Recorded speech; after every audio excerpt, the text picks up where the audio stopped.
RUU Kesehatan dan pemecatan Pak Dr. Ali Syaraf asal RSUD Karyadi Semarang gara-gara mengkritik kebijakan Menkes rupanya menjadi kasus belli atau arti bahasa Latin tersebut adalah perbuatan yang memicu peperangan, yaitu demonya dokter-dokter dan perawat se-Indonesia minggu ini. Ada apa dengan dunia kesehatan Indonesia? Setelah kita tahu semua bahwa lebih murah berobat ke Penang, Malaysia, setelah realita harga obat di Penang juga setengah harga obat di Indonesia, sekarang dua masalah baru karena kebijakan yang tidak bijak menggoyang dunia kesehatan nasional. Ini masalahnya sebenarnya apa? Kita telah lebih dalam. Masalah kesehatan Indonesia belum kelar-kelar, seperti mengapa stunting, kekurangan gizi masih tinggi, mengapa BPJS Kesehatan tidak sehat keuangannya, mengapa pola makan daging, protein, dan susu di bawah standar kesehatan dunia penduduk Indonesia, mengapa seakan tidak ada yang benar dalam kelolaan kesehatan nasional, malah semua semakin mahal biaya berobat, mahal biaya rumah sakit, namun pemilik rumah sakit besar tentunya, kebanyakan adalah para oligark bergelimangan harta profit dari industri kesehatan.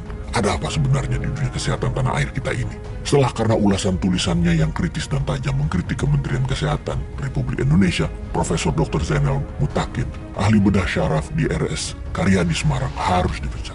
Ceritanya ini semua gara-gara tulisannya, sehingga Dirjen Yankes datang ke Semarang memaksa dirut Rumah Sakit Karyadi untuk menyingkirkan Profesor Zainal Mutakin yang kemudian berkisah secara terbuka dan ke publik juga lewat media massa. 19 April 2023 lewat WhatsApp seperti dikutip juga oleh media mainstream. Apakah ini sikap Anda, para penguasa dan pejabat aparatur pemerintah yang alergi dengan kritikan? Mirisnya lagi, anggota parlemen DPR ternyata juga membisu dan ngumpet ketika didatangi oleh rakyat yang mereka wakili di lembaga negara yang mempertanyakan masalah kearogansian pejabat tadi. Harusnya pejabat publik itu gak usah baperan kalau mendapat dan menerima masukan, menerima kritik demi perbaikan pelayanan kepada rakyat banyak. Apa yang dilakukan di Rut Rumah Sakit Karyadi atas perintah pejabat pusat seperti juga pernah dialami Letnan Jenderal Profesor Dr. Terawan di Rumah Sakit Gatot Subroto Jakarta yang dipecat oleh IDI, Ikatan Dokter Indonesia, kembali terulang terhadap abdi negara yang kritis dan menggunakan hati nurani serta akal sehatnya demi bangsa dan demi negara. Sebagai pejabat janganlah melakukan intimidasi, juga melakukan bentuk-bentuk tekanan lain yang tidak membuat rasa nyaman koleganya, hanya karena ada yang melontarkan kritik, melontarkan saran maupun pendapat yang kritis. Hal seperti ini harusnya diterima dengan lapang, tidak boleh dihalangi, tidak boleh dihambat atau disumbat dengan berbagai cara dan dalih seperti menggeser, memindahkan dari jabatan, hingga memecat. Sungguh, perbuatan yang tidak profesional dan bukan tindakan negarawan hal tersebut. Sahabat netizen, pembelaan dan dukungan untuk melakukan perlawanan terhadap kesemena-menaan kepada Profesor Zainal Mutakin ini patut dan perlu dikobarkan agar tidak terjadi lagi kemudian hari berulang kepada warga negara Indonesia yang lain yang kritis, yang konsisten menjalankan tugas serta kewajibannya sebagai warga negara yang baik dan jujur, mengungkapkan kebobrokan yang tidak boleh terjadi di negeri ini. Karena ujung-ujungnya jika pelayanan kesehatan buruk, semuanya akan menjadi beban yang harus nanggung, yaitu rakyat.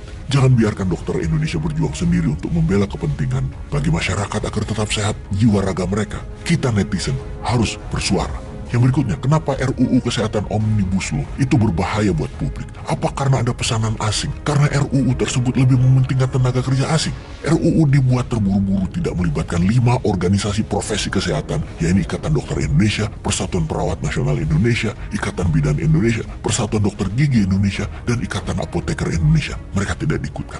Mereka semua menolak RUU tersebut karena menurut mereka RUU Kesehatan tersebut tidak memperhatikan masukan dari organisasi profesi yang notabene merupakan pekerja lapangan. Organisasi profesi meminta perlindungan nakes, memperkuat profesi kesehatan dan memperkuat demokrasi. Namun menurut mereka RUU mementingkan nakes asing dan melemahkan nakes dalam negeri. Seperti kita ketahui, penolakan RUU Kesehatan Omnibus Law untuk masuk ke program legislasi nasional atau prolegnas mengakibatkan ribuan tenaga kerja nakes berdemo di banyak tempat. Namun sayang, beritanya tidak bergaung nasional. Ini harus kita bantu. Salah satunya yang paling kencang menolak adalah Ikatan Bidan atau IBI yang dengan tegas menolak RUU Kesehatan untuk masuk prolegnas. IBI sudah menurunkan angka stunting, terutama di banyak wilayah Indonesia. Akan tetapi pemerintah pusat mulai melemahkan organisasi profesi melalui RUU Omnibus Law yang akan dimasukkan ke prolegnas ini. Ini keterlaluan. Di Pamekasan contohnya, Ikatan Dokter IDI Pamekasan, Persatuan Perawat Pamekasan, Persatuan Dokter Gigi Pamekasan,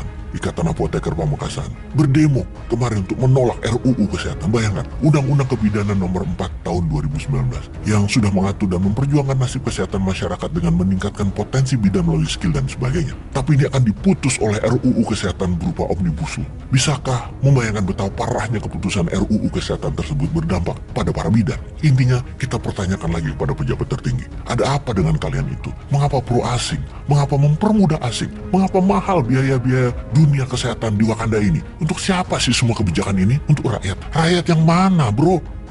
Please,